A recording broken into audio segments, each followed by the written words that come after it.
In this video, I want to challenge the idea that there's a right and a wrong way to breathe for singing. There are just different ways of managing the air. So if you're feeling confused about this larger topic of breath support, stay tuned to learn all the different ways that we can manage our airflow for singing depending on the sound that we want to make. Now, before we get into it, make sure you download my free guide, The 3-Tiered Approach to Becoming a Better Singer. The first tier is all about breath support, so I really want to make sure you guys have that. It's totally free. Click the link in the description to sign up. So let's think first about what is breath support even? Breath support really just refers to the way we supply air to the vocal cords and ultimately how much pressure the vocal cords end up having to manage. And that's going to be different depending on the sound that you want to make. So before we get into it, let's just talk about the general mechanics of breathing. Your lungs are here, your diaphragm is here, and then you've got your rib cage, right, which wraps around all the way to the back into your spine, and then your collarbones. Your lungs attach at the top to your collarbones, at the sides and the back to your ribs, and at the bottom to your diaphragm. So any movement in any of these parts of the body will either expand or compress the lungs. When the lungs expand, air comes in. When the lungs compress, air goes out. So when the diaphragm lowers, air comes in. When the ribs go out or to the back, air comes in. And when the collarbones rise, air comes in, right? When the collarbones drop or the ribs collapse in or the diaphragm rises, air goes out. Now that you understand the mechanics of breathing, let's focus on the inhale for a moment. So there are different ways that you could make space in the lungs to receive the inhale, right? Diaphragm, ribcage, collarbones being the primary areas. So let's start with the diaphragm, since breathe from your diaphragm is a really common phrase we toss around in the singing world. I've said this before, so you may have heard my little diatribe on it. Yeah, do breathe from your diaphragm. You're pretty much always breathing from your diaphragm. And I don't think it's the best cue in the world, just because we don't tend to have a lot of awareness of our diaphragm. But there's nothing wrong with that idea. You are breathing from your diaphragm. I just think it's not the most effective way to think about it. I prefer the concept of belly breathing, because what happens is, in order for your diaphragm to lower, all your guts and stuff have to get out of the way. This can be a challenging thing for a lot of us to do. It's very counter-societal. Just let our belly go, get big, right? I have no choice at the moment with my big old Prego belly. But in general, right, that's a lot of us tend to just kind of lock and hold here. So this can be a challenging thing to do. So in order to learn how to inhale into the belly, I first like to start with a strong contraction on the exhale. So the way this is going to go is you're going to exhale and hiss out like a snake.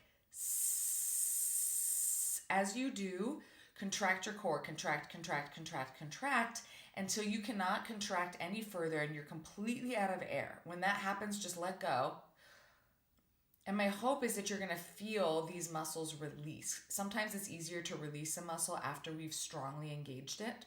So when you feel these muscles release, hopefully the other thing you feel is air kind of rush into the body, right? So as these muscles let go, now our guts and everything can get out of the way, and there's space for the diaphragm to lower further than it would in just normal breathing patterns. So belly breathing, the inhale is just, it's like you make your belly really fat as you inhale, right? And then don't worry too much about the exhale unless you're using it to find the inhale. Contract the core, right? That'll help you kind of feel how the belly can push air out, and then you'll breathe in, receive. But the focus here really is just on the inhale, and can you let air rush in? But again, sometimes it's easier to find that release on the inhale after a strong contraction on the exhale. Okay, the next place that we can make space for the inhale is through the rib cage. And if you kind of picture what a rib cage looks like, right, there's a lot of space in there. And believe it or not, you have some very strong muscles in between your ribs called the intercostals. And you do have direct control over those muscles. They are voluntary. We do have direct control over them. But sometimes it's a little difficult to build up that mind-body connection to the intercostals. So that in and of itself takes some learning. I find it helpful to have some tactile feedback here. So bring your hands to your rib cage. And remember, your ribs are like up here, guys. They're not like down here around your waist. They're up here, right? Kind of just like below the nipple line. And if you can, this kind of depends on the tightness in your shoulders, try to get your thumbs around the back of the ribs, and then your fingers can hold on to the sides of the ribs. Take the biggest breath in you can, and then let it go. So hopefully what you felt was the rib cage expand as you breathed in, right? And then you probably felt it sort of drop as you breathed out. Right? So now your focus is going to be as you breathe in, can you just push the ribs out to the sides and to the back? And then let that go. Breathe in, push the ribs out to the sides and to the back. And then let it go. Okay, so if you're finding this challenging, one thing I want you to remember is that the bulk of your rib cage is on your back body. So one way that you can kind of feel the breath go into the back of the rib cage is actually to sort of round your spine. Breathe in, imagine your rib cage kind of popping out to the back. And then you can breathe out and just kind of come back to neutral. Breathe in, push the ribs out to the back. And then breathe out. Come back to neutral. Okay, so the ribs are another compartment in your breathing container that you can make space to receive air. And then the last compartment is the chest. And this is the area where most of us tend to breathe a little more habitually, but you would breathe in and just lift the chest up. Breathe out, drop the chest. Right? So you can feel as the collarbones rise, air comes in. As the collarbones fall, air goes out. So those are either three primary compartments that you have for both the inhale and the exhale, though this portion of the video is focused on how do you inhale into these specific compartments. Now the next question is, what do we do with that? Whichever compartment you have breathed into or inhaled into is probably going to be a big factor in how you manage the exhale. So for instance, if I inhale into my belly, right, then I'm going to contract my belly as I exhale, right? So again, in this, like, there's not right, there's not wrong, there's just different ways of managing the air. When we sing, it is always on an exhale, except for if you're doing some kind of like weird effect, or sometimes people like to do whistle voice on an inhale, but just 99% of the time when you're singing, it's on an exhale. So if you want to control your singing, you have to control the exhale. But as I mentioned, the way we inhale really is a major contributing factor into how we manage that exhale. So now we're going to think about those three compartments that we just breathed into, and we're going to use them to control the exhale. So going back to the belly, right? Breathe in, make your belly big, and then just do like you're blowing out a candle, go and feel 3 sharp contractions of your navel towards your spine. So try that again. Right? And you can feel how when you contract the abdominal muscles, air goes out, right? So that is one way to drive air up through the vocal cords and out the mouth. Now I can slow that down, right? I can go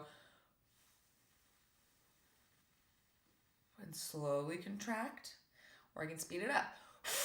Strong contraction, right? So long story short, the more you contract your belly, right, the more air you're going to sort of shoot up to your throat. The less you contract your belly, the less air you're going to send up to your throat. Now, you have lots of muscles in your abdomen, and so this can get more complicated. I'm keeping it simple today, but we can use different muscles in the belly to drive air up, and then actually use some other muscles to kind of make sure that it's not too much. But today we're keeping it simple. Like I said, just think about your abdomen squeezing and how the way you squeeze your abdomen drives air to the throat, or if you don't squeeze it, then you don't get as much air going up to the throat. Same thing with your rib cage, right? If you breathe in and get really expansive in the ribs, and then you just let them collapse, all that air, right, went right up to your throat. Now, this time, I want you to expand your rib cage as you breathe in, hiss out like a snake, and slowly, slowly, slowly, slowly let your ribs pull in. Maybe even resist that a little bit, right? And you can feel, again, the rate at which your ribs draw together kind of decides how much air is going up to your throat and how quickly, right? So you can play with that.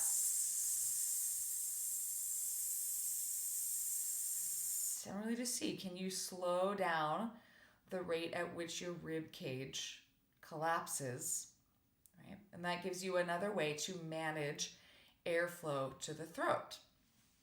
Now, a lot of the time, what we will end up doing in singing is think about contracting the abdominal muscles and holding the ribs open, but we'll get to that in the last part, which is about how do we balance all this out. All right, now lastly, moving to the space of the chest, right? You breathe in and then let the chest drop, right? And you can feel when it just drops like that, all the air comes up to your throat really, really quickly. Now, hiss out and try to slow it down.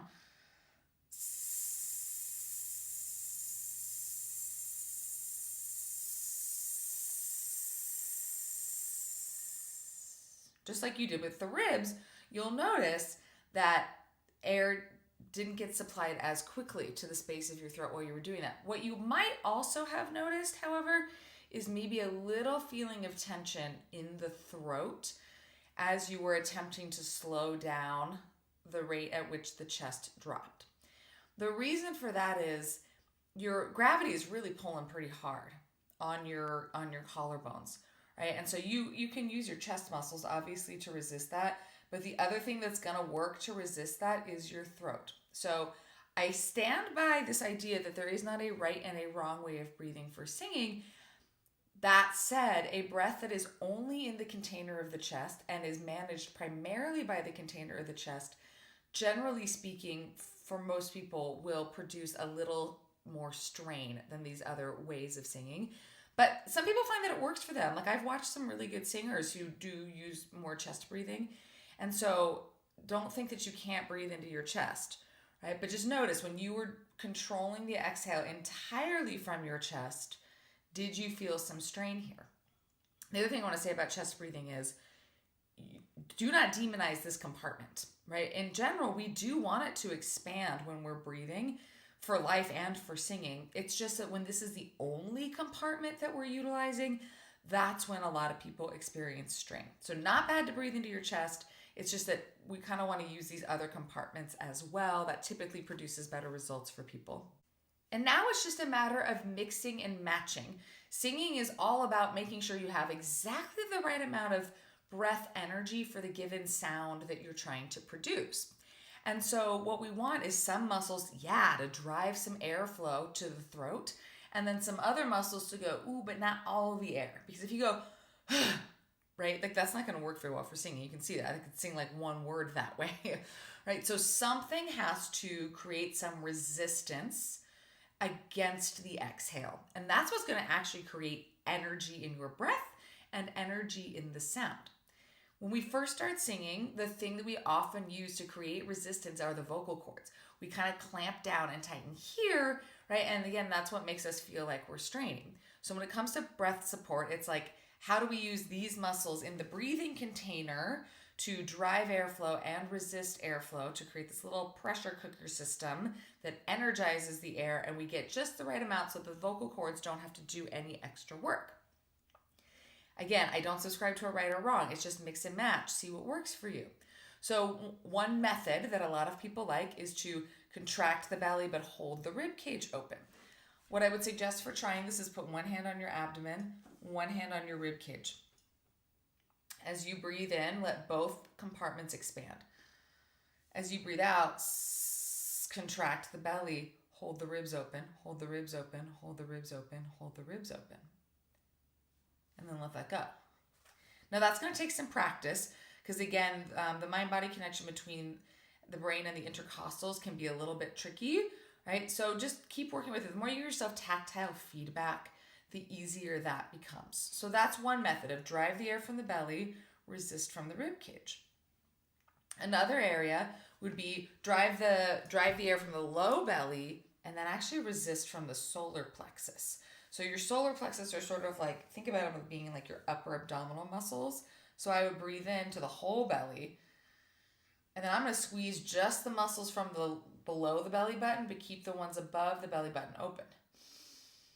So this stays open, open, open, open while this draws in. That's another area that you could do it.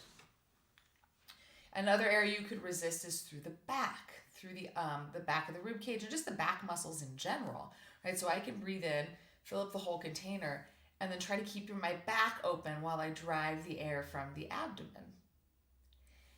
You can try driving the air by squeezing the ribs and holding the belly open. I'm gonna be honest, I haven't tried that one. But again, it's just about mixing and matching to find what works. You can expand the belly and the chest and drive the air from the belly and keep the chest lifted and open. You could do the opposite.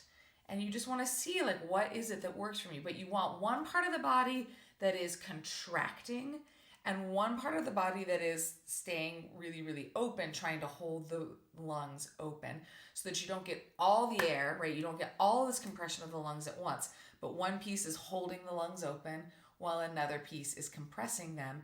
And again, that level of resistance is what creates energy, and that's what's going to fuel your sound. I do have several other videos on breath support and styles of breathing that I think work really, really well, but I want you to take away from this that there's no right or wrong. Everybody's body is different, right? Our instrument is different, and so the way we're going to manage things is going to be different from the next person. So this is designed to just give you a broader understanding of like what is breath support and how can you try different things to manage the air differently based on the sound that you're trying to produce. I will link the other videos about breath support in the description. But in the meantime, you guys, comment, like, subscribe. Make sure to download my free guide, The 3-Tiered Approach to Becoming a Better Singer. There's a whole section on breath support in that with lots of different exercises for you. And happy singing.